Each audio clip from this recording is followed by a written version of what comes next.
Hi guys, and welcome back to my YouTube channel. I'm happy to have you here. If you're new, thanks for stopping by. I'd really appreciate you. Please subscribe to this YouTube channel, like the video, check out my other content. You'll definitely see something you love. If this is not your first time, thank you for sticking with me. Thank you. Anyways, I am so happy because we're at 1,000. Like, I am so glad. Like, I am so happy. I don't know how to feel. Like, I'm done shouting and screaming. So I can't shout and scream now, but I want to say that I'm so grateful. It's been a long route and everything, but we're here and our family is even bigger than 1,000, and I want to say thank you. So we keep moving, we keep moving. Anyways, as you can see from the title, it's a new mini series that I have been working on for some time, and I feel like this is the right time to put it out here. So you'll be getting it almost throughout September because we have 4 videos on this, and this is episode 1. So this is the leveling up dating series. Keep watching.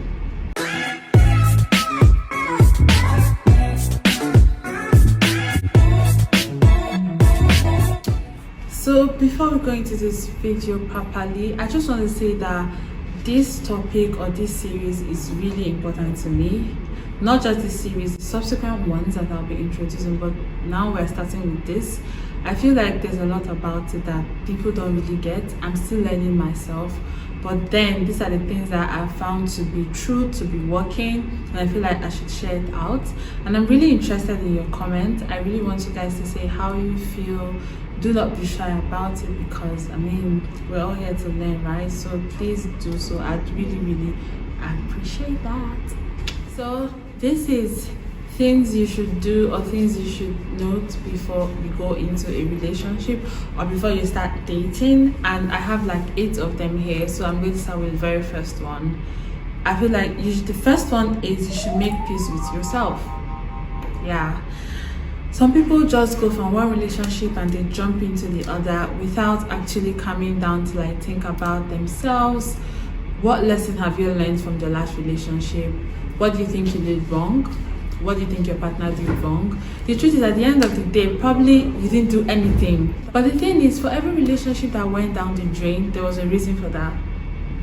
There was actually a reason for it. So, we all know there's a reason for everything. So I feel like you should find out what that reason is if you don't already know, and try to make sure that, you are not, going into this thing anymore or into something like this.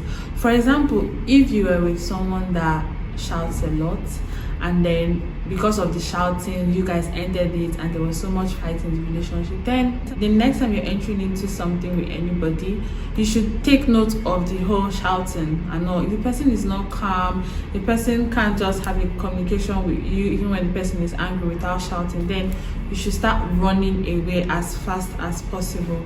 So make peace with yourself, be happy within you, so that when you're entering into a relationship, it won't be your partner being the one that makes you happy. That won't be cool. Although I know people be like, yeah, he makes me happy, but without him, you are supposed to be happy. Without her, you are supposed to be happy too.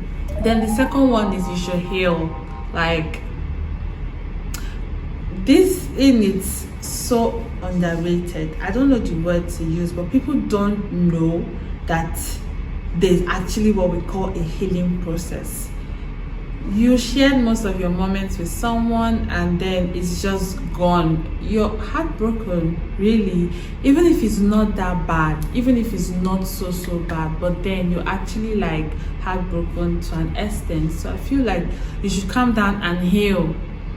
When you've gotten to this point that you are okay with yourself, when you've gotten to this point that not things about it don't hurt you anymore. When you are out of a relationship, if they say some certain things around you, you just remember the person. So you need to get to that point where even when they say something, you remember the person and you don't feel so bad, or you don't even feel bad anymore. You even smile and be like, oh, this happened. Even if you remember the person, you're not you're not still angry. And my number 2 also is healing and forgiving yourself and your ex. if you are the problem, you need to forgive yourself. If it was your ex that was a problem, you also need to forgive your ex and move on. Like, that would help you a lot. Sometimes people do shitty things and then it just hurts us, and after we move on, we continue blaming them. Whenever we meet someone new, we retract to, oh, my ex did this, and oh, you might be doing it too, and you can't even give yourself space to breathe and everything. And guess what? Maybe you meet someone who actually loves you at the end of the day, and if your ex didn't fuck up, you won't even meet this person who's better, right? So just take it as that and be like, maybe you were supposed to go through this to learn something. Now you know better and you are moving on. So make sure you heal, make sure you forgive yourself for whatever it is you think you did, and make sure you forgive your ex too for whatever it is they did. It's going to really help you so much, no matter how long it takes. 1 year, 2 years, 3 years. Trust me, you need it. You need that time, you need that space. I'm not saying that if you get into a relationship very fast that it means that it's bad. No, it's not. But make sure that you're actually very okay. So going on, the third one is try not to bring in old baggage into the new relationship. Just like I said, you need to heal, you need to make peace with yourself and everything. So if you do that, I feel like it's going to help you a lot not to bring in new baggage into your relationship, because your ex probably treated you in such a way, and then you're probably always expecting this new person to do that same thing, and you're ready to like snap and get angry, and like, you need to let all these other things go. You need to let them go, because right now they don't matter. Take it that you're starting something new, you're starting afresh, and you need to give yourself a chance, and you need to give the person a chance. So whatever old baggage it is that it was there, or maybe if you had an ex that was always lying, you're entering into this new relationship, and then, or you're already in it, and then you feel like this person is always lying, so you're second guessing, you're doubting, and when you do that a lot, it brings a lot of issues. When you doubt somebody, you have to be very sure, and I mean sure with evidence that, okay, this actually happened and person is lying about it or something. You can't be like, my instincts, even if your instincts are so strong and it's telling you this and this and this, you actually have to be very sure, because coincidence is a bitch, as I always say. It can be really messy and it can be okay too, but it might decide to mess you up. So just make sure that you're not bringing in old baggage into your new relationship. Then the next one is, you need to prepare to share everything, almost everything with your partner, because this is someone you're with, right? If you look at our parents, although they're married, they're not in a relationship, but then if it's something that you actually take very seriously, which I feel everybody should take their relationship serious, not too serious, but yeah, you know the kind of serious I'm talking about, then you should actually prepare to share everything with the person. I don't know, but when I hear certain things like people being stingy, I don't know, you're stingy to who? Are you really sure you like that person? I don't know how to put it, but there's so many sacrifices that have to be made. So you should be ready to share your time, your money, everything. And I'm saying money, and I know somebody out there will be thinking, is the guy that has to keep spending. But that's not what I said. That's definitely not what I said. The girl should spend, the guy should spend. It's always fun when two people are spending on each other, not when it's always the guy doing the spending. You should always, like I said, your time. You should not be so stuck up. Work, I'm doing this, I can't speak to you, I'm doing that. It doesn't work that way. So that is why my next point is time management. You need to learn to manage your time. I know you've not been in a relationship for, let's say, a couple of months or years, and then you're all in your work, your own space, everything, and then like now it's kind of difficult for you to like not be doing these things all the time, but then you decided to be with somebody. So you should actually learn how to manage your time so that you're not into one thing all the time. You have time for your guy or your girl, you have time for yourself, you have time for work. You need to learn how to manage this time so that it will not be that you're always bugging your partner, or you're always in work and you forget your partner, or you always want to be alone and you forget work and your partner. So you need to learn to put all these things together in one day. Yeah, that's it.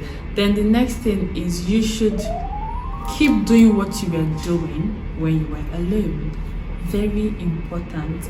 Most people lose themselves when they get into a relationship, and I guess it happens. You're just in it and you're happy. But I don't think it should be that bad. You should basically enjoy going out with your girls, going out with your guys. Sometimes you should even take a trip with your girls, with your guys. Do something fun that is not with your partner. If you were the type that used to read maybe by 5 in the evening or 3, even when you're with your partner, keep reading. If you take your alone time maybe to meditate 1 hour or 1 hour 30 minutes or just 30 minutes in a day, please keep doing it. Whatever it is that you really, really, really enjoy doing, keep doing it. Not the one that your girls will be calling you out and you're like, I'm with my guy, or you're with your man.